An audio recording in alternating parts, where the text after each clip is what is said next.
Thank you. I appreciate your honesty. See, here's the problem with that. Y'all know that Tulsi needs one delegate to be on that debate stage? You know that Tulsi has been raising what? About an average about 3 million a month.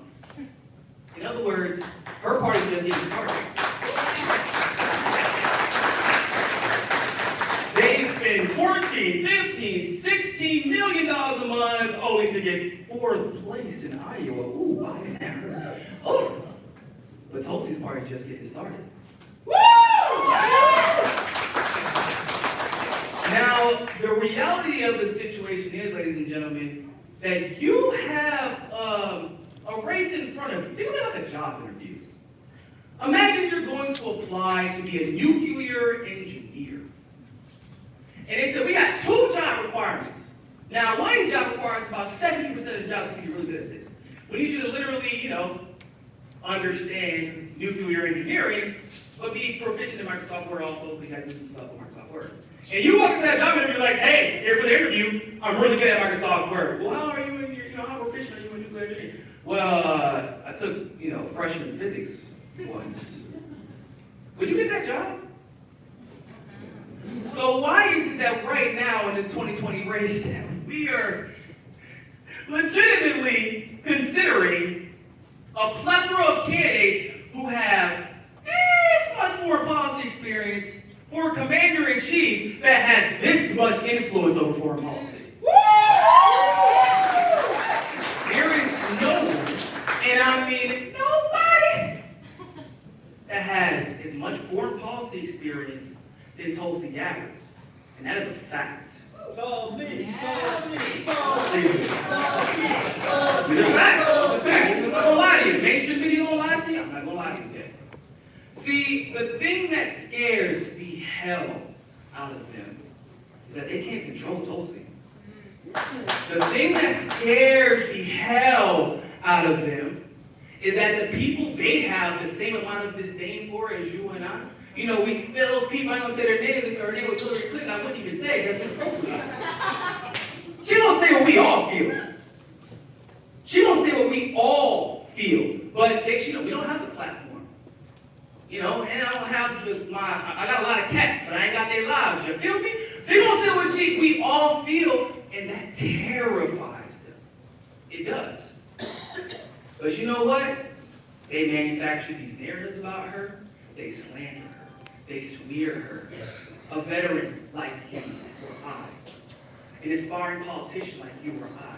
Someone that is evolved like you or I. Truth to power. Truth to power. Amen. And I got some news. Matter of fact, hold on. AJ, you live streaming right now? America, I need you to look at me. Tulsi Gabbard ain't scared of you, America. You hear me? Tulsi Gabbard ain't scared of you, America. You can lie, you can cheat, you can rig. Tulsi Gabbard ain't scared of you. You know why? Because she's not afraid to tell you, no, I have not always been right, but I'm evolving and I'm trying to be.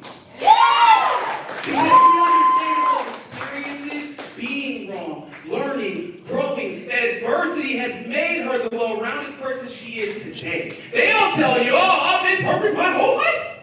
Well, I don't want you then. Because you're not equipped to run this country if you can't learn and grow. Because we learn something every day. 2016 to 2020, we learned a whole lot of this. But see, they'll tell you they've been perfect. And Tulsi says, no, I'm not perfect. But I'm trying to grow with you. Can you grow with me?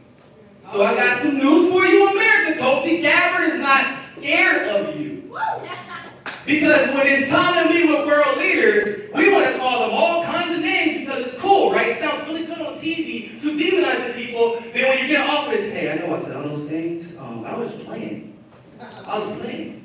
Nah, Tulsi Gabbard is scared of Assad. She's not scared of Putin. She's not scared of whoever she has to meet with. If it means bringing peace to that region and bringing peace to the world, because just like your child is able to sleep soundly at night without worrying about a single bomb being dropped on their head, she wants every child to be able to go to sleep with that amount of peace.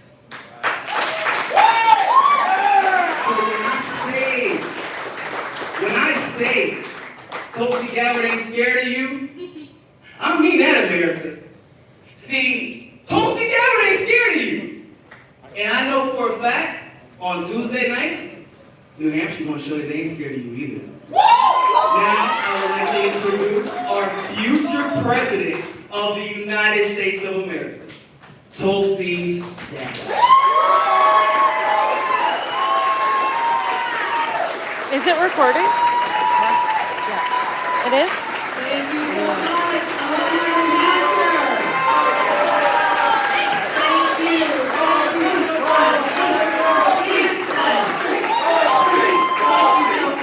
Thank you for being here. Just a few hours. The time has come. Where's Eric? Where are the first votes cast in New Hampshire? Dixville Notch. At what time? Midnight. At midnight. It is time. It is time for your voices to be heard. We've been campaigning here in New Hampshire for a little over a year. It's been a tremendous and amazing experience. Being able to get across your beautiful state, being able to have the privilege of meeting so many people from so many different backgrounds, all finding one sense of unity. I think it's that same sense of unity and spirit that brings us here tonight. That we are here because we love our country. We are here because we're concerned about where we are as a nation today. We are heartbroken about how divided our country has become. And we want to do something about it. Right?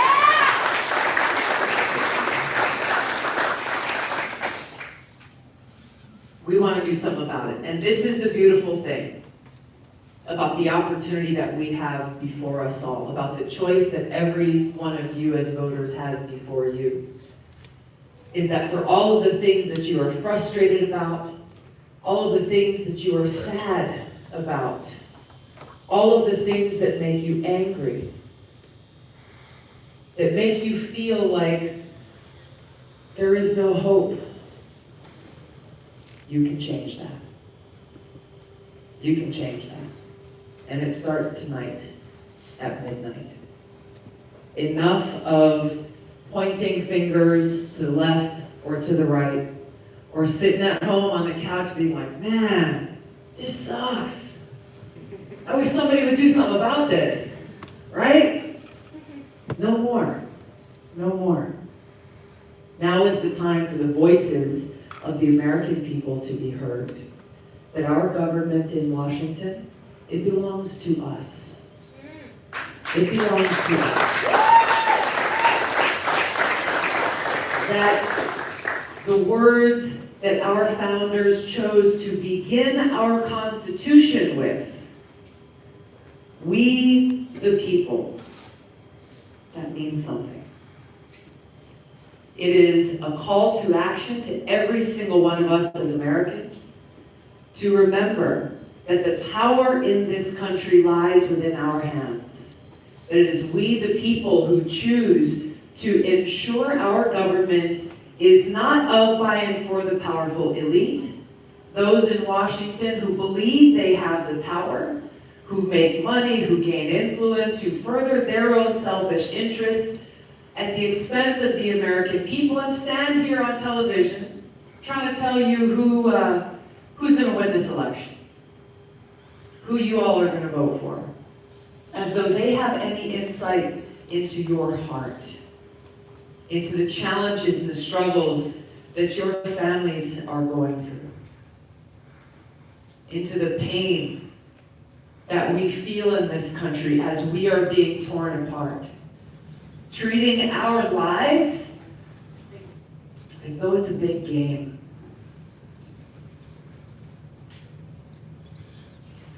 I get asked sometimes, in a little bit of a jest, I think, especially on a very, very cold and snowy day here in New Hampshire, by some local New Hampshire residents saying, Tulsi, why are you here? Why aren't you in Hawaii? Why aren't you surfing in the sunshine? And my answer is always the same. I tell them I'm here because I love my country. And I care very much for our future. And because this is not a game. This is not a game. Our lives are what is at stake in so many ways. You heard Eric and Nico talk a little bit about the responsibility of the commander-in-chief. And I hope for those in the room who may still be undecided tonight, who may still be thinking through very seriously this decision you have before you, and I respect how New Hampshire voters across the state do take your responsibility very seriously. But I hope you really think about who you want in the Oval Office to make decisions that impact the lives of our brothers and sisters and our sons and daughters who serve in harm's way today. Those who, like so many, raise their hands and volunteer to say, if my nation needs me, I will lay my life down for her. It's a rare quality. The sacrifices that they are willing to make, the sacrifices that their loved ones make. This is not a game. This isn't about politics as usual. This isn't about who is more charismatic on a debate stage. This is not about who can deliver the best zinger and make the headlines. Are you fucking kidding me? I'm sorry, but I'm serious here.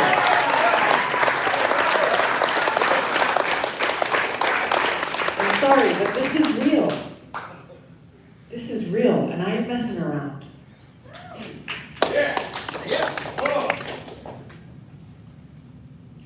We just lost 2 more soldiers in Afghanistan. I don't know them personally. I don't know their families. But I know and understand their pain.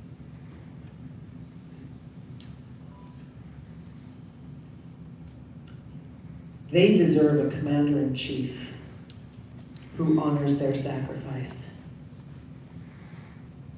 You deserve a commander-in-chief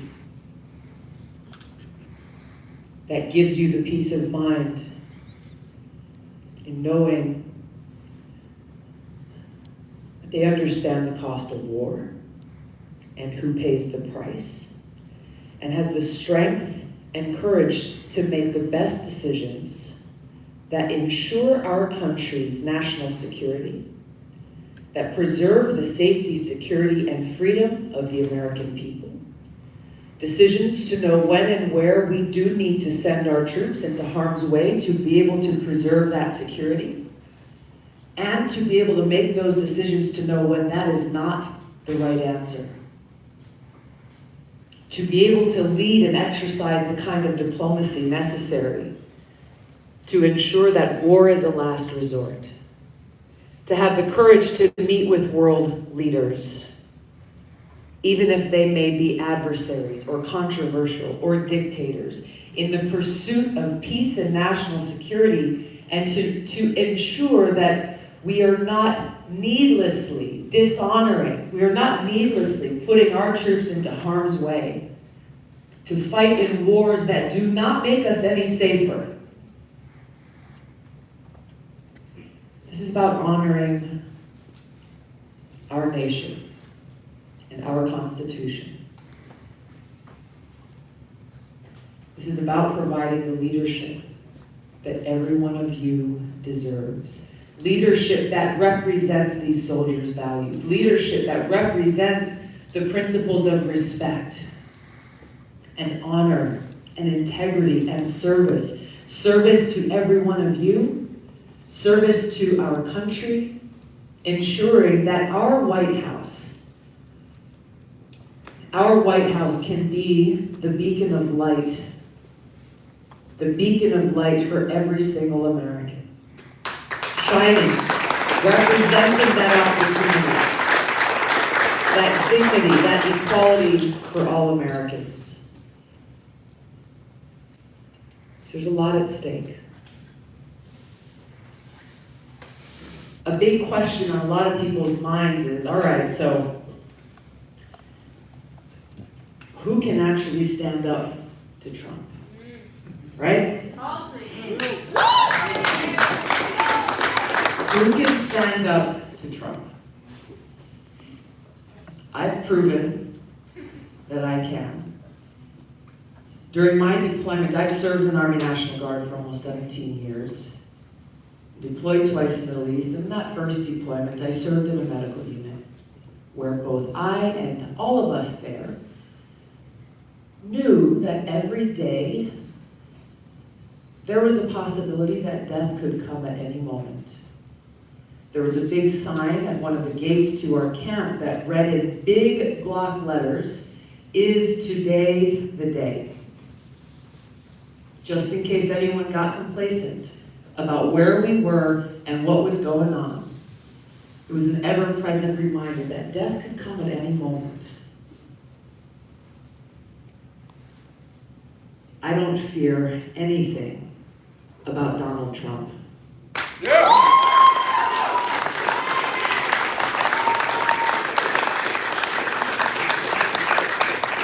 I'm not focused on him, to be quite honest. I'm focused on you. I'm focused on the leadership that we can bring, the change we can bring together. Understanding that whether we're Democrats, Republicans, Independents, Libertarians, when we come together, motivated by this common love we have for our country and this appreciation for our Constitution, that even as we have different ideas, even as there are things we may agree on or disagree on, when we stand united, we can accomplish anything. We can accomplish anything. We can overcome the obstacles faced before us. This is the power in our hands. This is the answer to the great challenges that we seek. This is the standard that we need to apply to all leaders in Washington, that we put country first here. We check the partisanship at the door.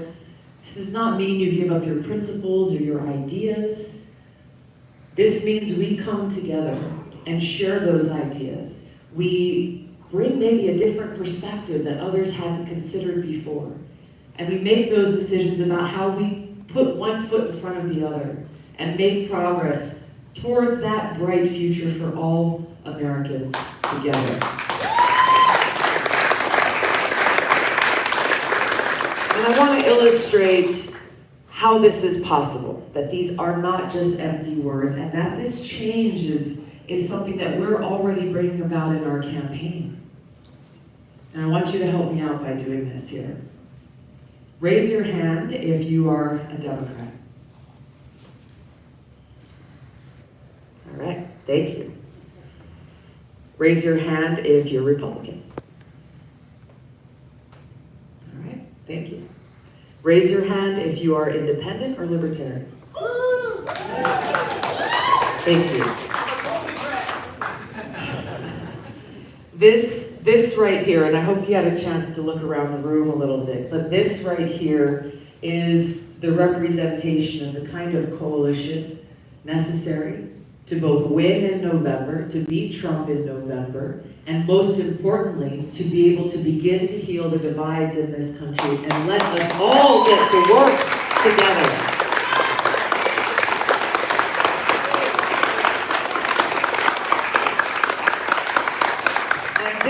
This matters. Why does this matter? It matters for two really important reasons. First of all, your president needs to be able to work with Congress. That as you hear many of the plans and ideas and promises from many different presidential candidates, unless you're able to actually pass legislation by working not only with members of the opposite party, but members of your own party as well, you're not going to be able to get those changes implemented. You're not going to be able to get that legislation passed. So I've got experience in doing this because my first 6 years in Congress as a Democrat was under a Republican majority. But at a very practical level, figure out how you establish relationships. You treat people with respect. You build those relationships where even as you may strongly disagree, maybe on one issue, maybe on 9.5 issues, there's always that one space, at least that one area where you can find common ground and you can actually get things done. This experience matters. The second reason why this is important, why all of you represent the hope for our country and our future, is it is the answer to the warning that Abraham Lincoln shared with us almost 162 years ago, at a highly divisive time in our nation's history, when he said, "A house divided against itself cannot stand." A house divided against itself cannot stand. This gathering here is reflective of the gatherings and the town halls and the rallies that we've had every single day throughout this campaign, where we are coming together as Americans, regardless of party affiliation or what cable news show you choose to watch or who you voted for or who you voted against. All that stuff stays out the door. Because we are gathering here recognizing that a house divided against itself cannot stand, and we are unwilling to let this nation fail. We are unwilling to let our house fall apart. And if you look back at that speech that Abraham Lincoln delivered, the way he chose to close that speech was he said, "We shall not fail. If we stand fast, we shall not fail." This is a challenge and an opportunity that's being delivered to all of us here. And uniquely, you as New Hampshire voters have the opportunity to share this very same message to Washington and to this nation, that we shall not fail because we stand fast and we stand united for each other, for our country, and for our future. There's a lot at stake. This is not a game. This is about our lives. It's not about me. It's not about what job I might get in the future. It's not about any of that. It's about you. It's about your loved ones. It's about your community, your families. It's about our future together.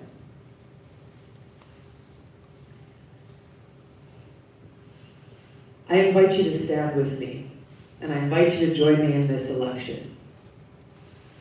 If you have had enough of politicians in Washington who say one thing and do another, if you have had enough of politicians talking at you instead of listening to you,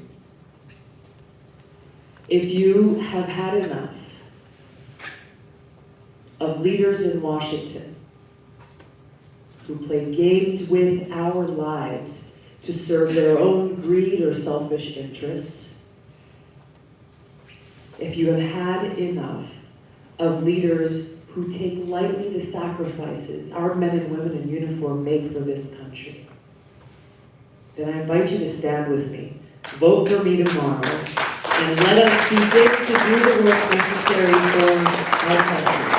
Thank you so much for taking the time to be here. You guys have been amazing. Aloha, thank you so much. Thank you. Thank you. Thank you so much. We'll have some time for some questions and answers. All right, we got a couple of microphones. Here we go. We got one here in the middle. Yes, sir. We'll start with you. Yes. Just wait for the mic there. Aloha, Aloha. sister. Talofa. What you know about Samoa? I was just in both in Apia, Palm. Oh wow, awesome. We came from all the way from Kapolei to carry a message and a salute from all the veterans that we work with and represent in this big lake called the Pacific. Yes. Where many of our brothers and sisters who serve at many times the national average per capita. And volunteer for hazardous duty. We all want to jump out of airplanes, and we all want to be Marines, and we all want to be in harm's way for our country. Because of a saying that I would like to say in Samoan first. Ole lavi tiga, ole ivi, maneano. Those who rally in my hour of need are my kin.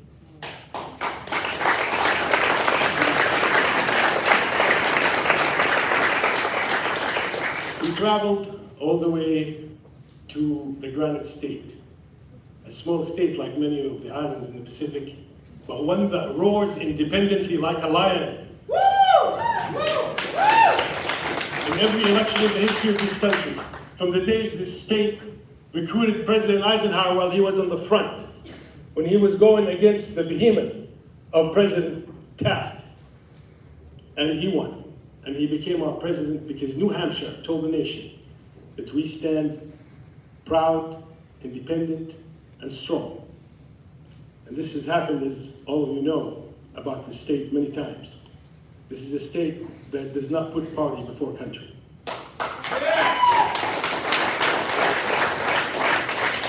And close to the heart of the paratrooper, this is a state that says, live free or die. So we are very honored to be here. We came all the way because we were dismayed and shocked that CNN and other outlets have blocked this urgent voice of healing in our country from the very people of this state. A very important state that sends the message to the rest of the country. So if CNN is blocking this urgent voice, and this unique voice that represents thousands and thousands of veterans who volunteered for frontline duty from World War II till today, we carry their salute to you. And we remind you again that we have your six. And we tell you to stay strong like Mauna Kea. The winds will not shake you.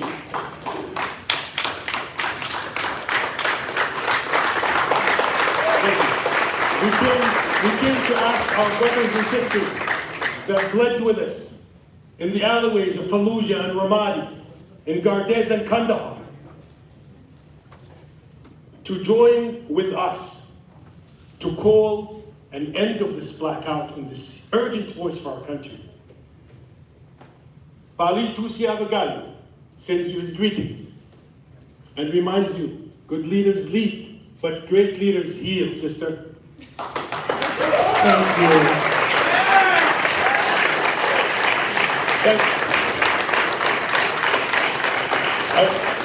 I also would like to thank all the people who marched with us in that very cold night from downtown to San Anselm College, where we stayed vigilant. Trump's Twitter just left. That they can't block this voice.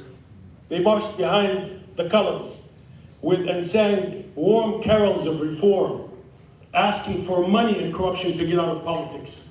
Ask your question. Thank you. Thank you for your aloha and the warmth you gave us and your hospitality during a very cold night. Thank you. And thank you for your service. Thank you.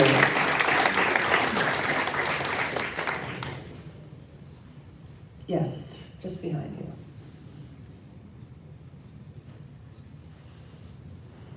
Hi, Tulsi. Thank you for running for your voice. My question is this. Donald Trump left Syria, and I was wondering how you felt about the way he left it, if you would have left it, and if you would have left the same way. Thank you for your question. He has not left Syria completely. We still have troops who are deployed there today. When he first announced that he would withdraw our troops from Syria back in December of 2018, I publicly agreed that we needed to bring our troops home, but that it needed to be done in a responsible manner. Unfortunately, the way he chose to execute that was very irresponsible and basically left our Kurdish, Syrian Kurdish partners who were the most effective fighting force against ISIS in Syria to Turkey's slaughter. We still have troops deployed to Syria today under Trump's direction to guard and take Syrian oil from the Syrian people, announcing, as Trump did, that, well, you know, Exxon can go in and take that oil, maybe we can make some money off of it, with no regard for the fact that those resources do not belong to us.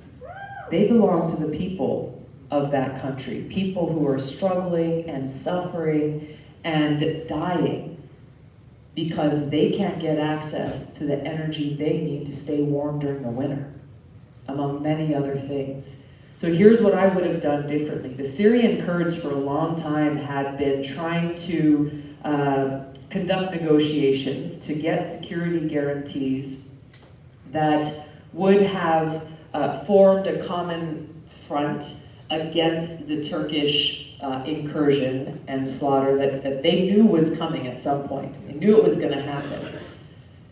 The Syrian Kurds knew that they needed to form these partnerships with the Syrian government and other entities within the region in order to protect themselves and their homes. Trump's administration not only did not help that, but actively blocked them from conducting those negotiations, saying, don't worry, we've got your back, until he didn't. Until he didn't. This is where I would have exercised the foresight in leadership and knowing the environment in Syria, understanding the realities of who is there, the realities that the Syrian Kurds face with the security concerns as well as the constitutional reforms they are seeking. Because of Trump's immediate moving of our troops away from the northern part of Syria, he prevented the Syrian Kurds from having any leverage whatsoever in those negotiations where they could have brought about more serious systemic changes that would have given them more equal rights in their own country. And that he gave Turkey exactly what they wanted. Exactly. Basically, welcome to Turkey to come in and kill our Kurdish partners who have done so much to defeat ISIS, turning a blind eye to all that Turkey has done and is continuing to do, both directly and indirectly, supporting the very same terrorist groups that we're trying to defeat there.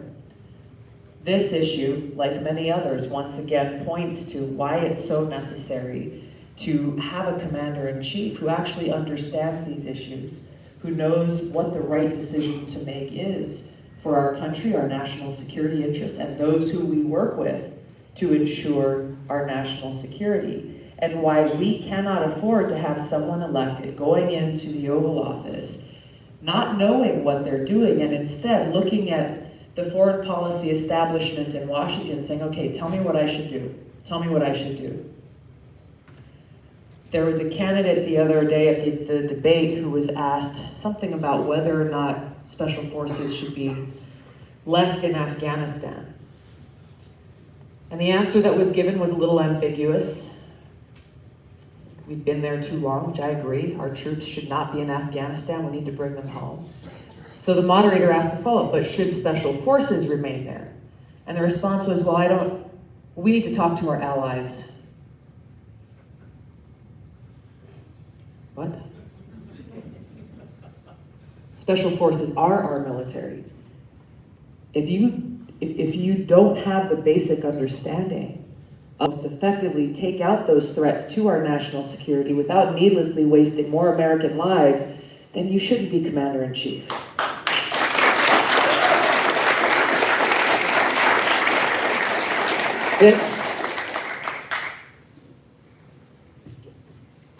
Tulsi, first and foremost, thank you for your service. Thank you. So I wanted to ask you, the commander-in-chief has to make many tough decisions. So if elected, would you have ordered the strike to kill Qasem Soleimani, somebody who's responsible for many American service people's deaths? I would not have made the decision Trump made, and here's why. Here's why. You do not want a commander-in-chief who's going to make emotional decisions about taking out bad guys, even those who have American blood on their hands, without understanding the national security implications and ramifications. You do not want a commander-in-chief who's going to go around the world and look, there's a bad guy, there's a bad guy, there's a bad guy, I'm going to go drone strike them all, without understanding the national security ramifications. Our founders knew how dangerous it would be to place all of the power within the hands of one individual to decide whether or not to go to war with another country. Our founders escaped a monarchy where all of that power was in the hands of one person. And they formed this constitution to protect our country against that, any one individual having the ability to abuse that power.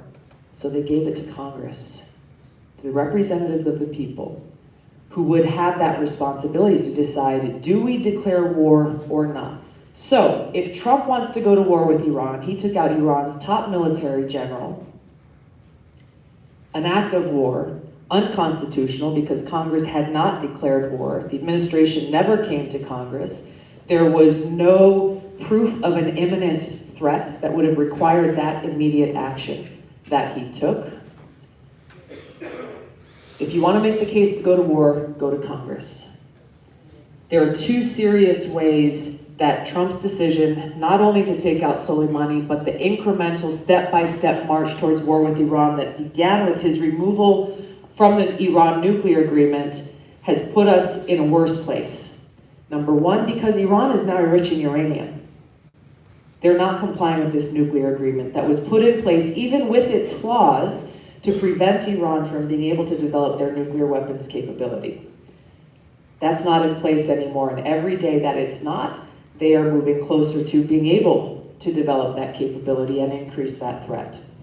Number two, our troops in Iraq, prior to this action by Trump, their mission in Iraq was to prevent a resurgence of ISIS and Al-Qaeda, working with Iraqi partners, even working with some Iranian-backed Shia militia in Iraq. Those who fought alongside and with support of US troops to take out ISIS.